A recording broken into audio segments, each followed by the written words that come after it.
Senhor, hoje começa um novo dia e eu quero entregá-lo em tuas mãos. Que em todos os acontecimentos, escolhas, o Senhor esteja à frente, nos proteja e nos livra de todo mal. Senhor, olhe com misericórdia por esse período que estamos enfrentando. Senhor, age com compaixão para nós, Senhor. Venha ao nosso encontro, Senhor, e retire este mal que paira sobre nós, Senhor.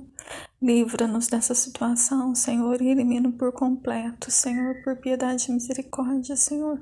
Só temos a Ti para recorrer, Senhor, não há nada o que fazer, Senhor, apenas confiar em Ti, Senhor, no Teu amor e na Tua benignidade, Senhor. Por isso eu Te imploro, Senhor, retire este mal da terra, Senhor, nos alivia dessa situação, Senhor, nos dá livramento dessa situação, Senhor.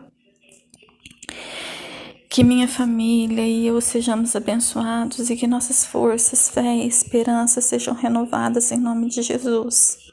Que o desânimo e a tristeza batam em retirada e que neste dia possamos Te ver em tudo, Senhor. Que grande bênção nos aconteça, que o Senhor retire todo medo e ansiedade, pois sabemos que caminha conosco. E que nos constrange com seu grande amor. Te louvo por tudo e em tudo te sou grata. Todas as coisas eu te peço em nome de teu Filho amado, Senhor Jesus, que vive para sempre. Amém. Janeiro 14. Gênesis capítulo 30, do versículo 1 até o capítulo 31, no versículo 16. Quando Raquel viu que não dava filhos a Jacó, teve inveja da irmã e implorou a Jacó: dê-me filhos ou eu morrerei. Jacó se enfureceu com Raquel. Por acaso sou Deus? Perguntou ele. Foi ele que não permitiu que você tivesse filhos. Raquel lhe disse: tome minha serva Bila e deite-se com ela. Ela dará à luz filhos em meu lugar, e por meio dela também terei uma família. Então Raquel entregou sua serva Bila a Jacó, por mulher. E Jacó se deitou com ela. Bila engravidou e deu um filho a Jacó. Raquel o chamou de Dan, pois disse: Deus me fez justiça, ouviu meu pedido e me deu um filho. Bila engravidou novamente e deu a Jacó o segundo filho. Raquel o chamou de Naphtali, pois disse: tive uma luta intensa com minha irmã e venci. Quando Lia percebeu que tinha parado de engravidar, tomou sua serva Zilpa e a entregou a Jacó por mulher. Pouco tempo depois, Zilpa deu à luz um filho a Jacó. Lia o chamou de Gade, pois disse: como sou afortunada! Então Zilpa deu a Jacó o segundo filho. Lia o chamou de Azer, pois disse: como estou alegre! Agora as outras mulheres celebrarão comigo. Certo dia, durante a colheita do trigo, Ruben encontrou algumas mandrágoras que cresciam no campo e as trouxe para Lia, sua mãe. Raquel suplicou a Lia: por favor, dê-me algumas das mandrágoras de seu filho. Lia, porém, respondeu: não basta ter roubado meu marido? Agora também quer roubar as mandrágoras de meu filho?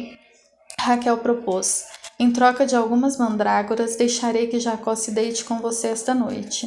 Ao entardecer, quando Jacó estava voltando do campo, Lia foi ao seu encontro e disse: esta noite você deve se deitar comigo.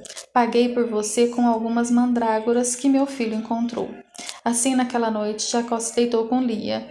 Deus respondeu às orações de Lia, que engravidou novamente e deu a Jacó o quinto filho. Chamou-o de Issacar, pois disse: Deus me recompensou porque entreguei minha serva por mulher a meu marido.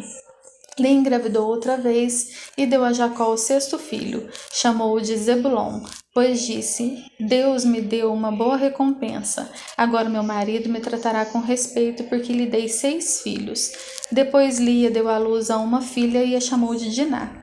Então Deus se lembrou de Raquel e, em resposta às suas orações, permitiu que ela se tornasse fértil. Ela engravidou e deu à luz um filho.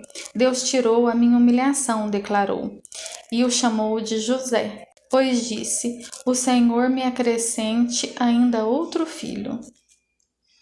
Logo depois que Raquel deu à luz a José, Jacó disse a Labão: por favor, libere-me para que eu volte à minha terra natal.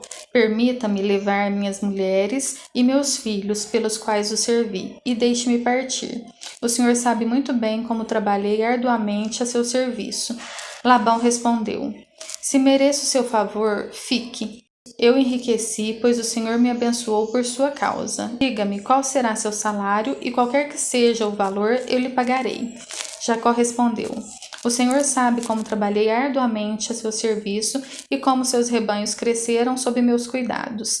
De fato, o Senhor tinha pouco antes de eu chegar, mas sua riqueza aumentou consideravelmente. O Senhor o abençoou por meio de tudo que eu fiz. Mas e quanto a mim? Quando começarei a cuidar de minha própria família? Quanto quer receber de salário? Perguntou Labão mais uma vez. Jacó respondeu: Não me dê coisa alguma. Se o Senhor fizer o que lhe direi, continuarei e cuidarei de seus rebanhos.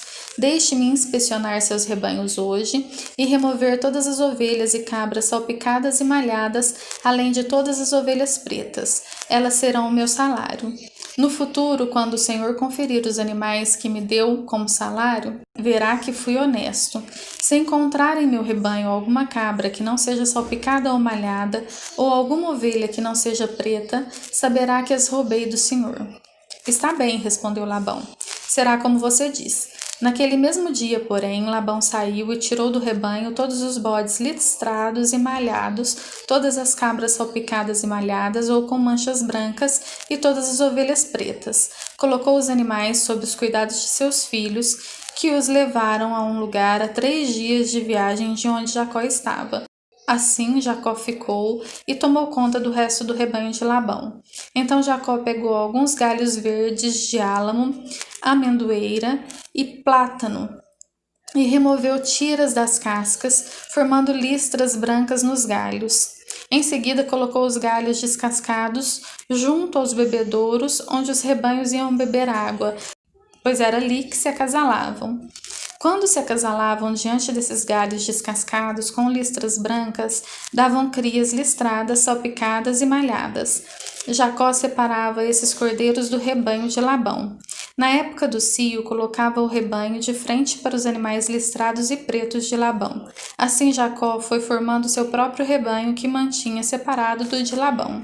Sempre que as fêmeas mais fortes estavam no cio, Jacó colocava os galhos descascados nos bebedouros em frente delas, para que se acasalassem diante dos galhos.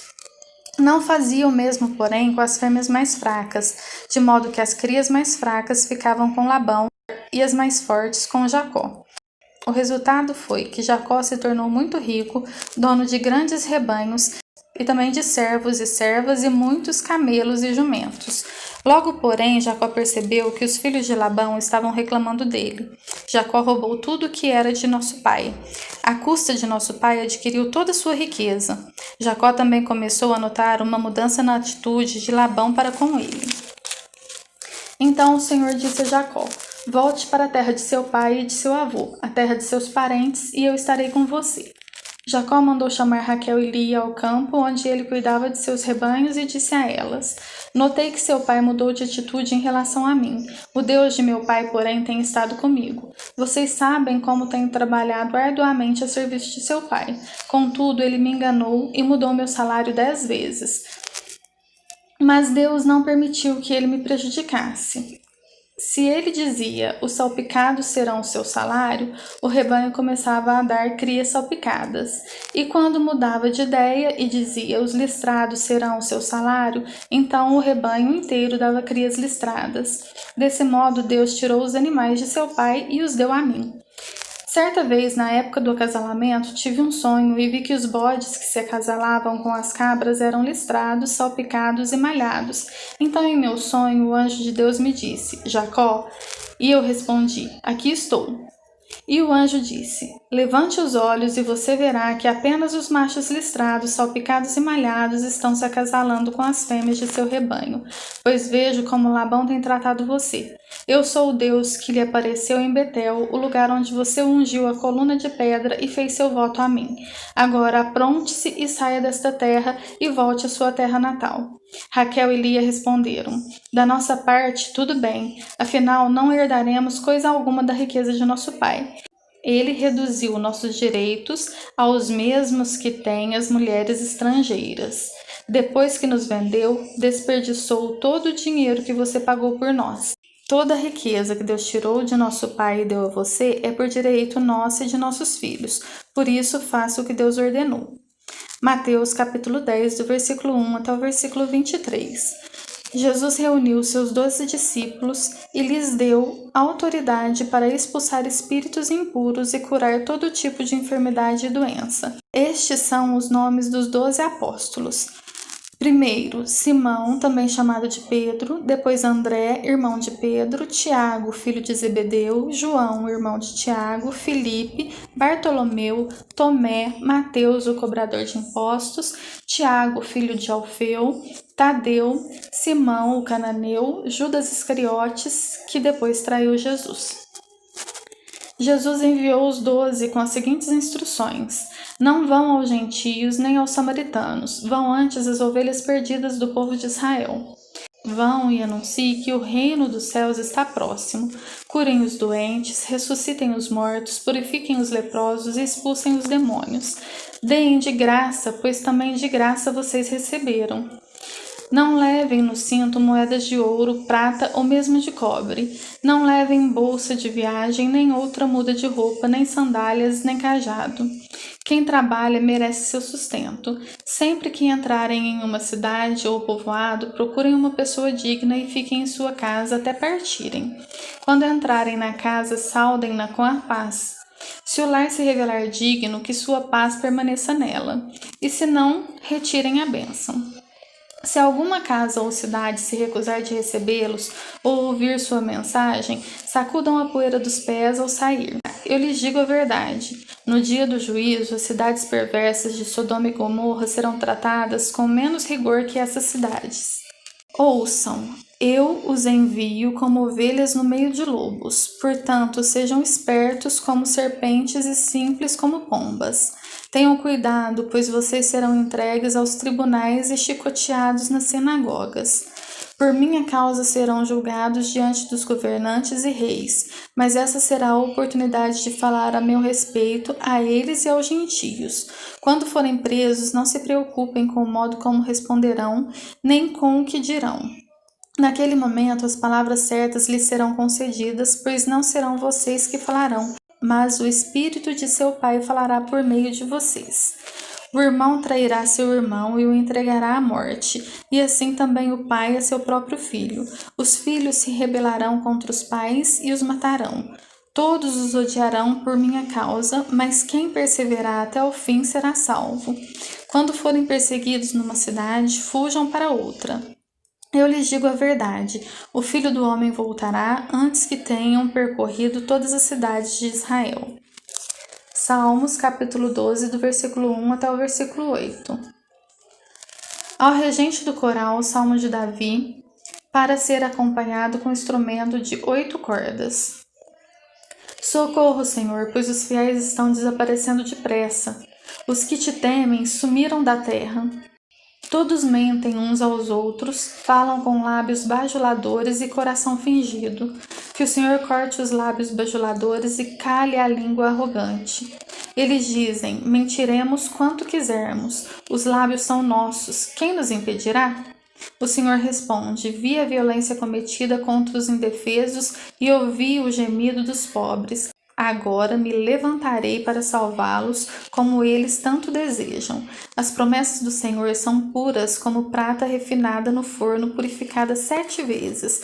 Portanto, Senhor, sabemos que protegerás os oprimidos e para sempre os guardarás dessa geração mentirosa, ainda que os perversos andem confiantes e a maldade seja elogiada em toda a terra. Provérbios, do capítulo 3, versículo 13 até o versículo 15. Feliz é a pessoa que encontra sabedoria, aquela que adquire entendimento, pois a sabedoria dá mais lucro que a prata e rende mais que o ouro. A sabedoria vale muito mais que rubis. Nada do que você deseja se compara a ela.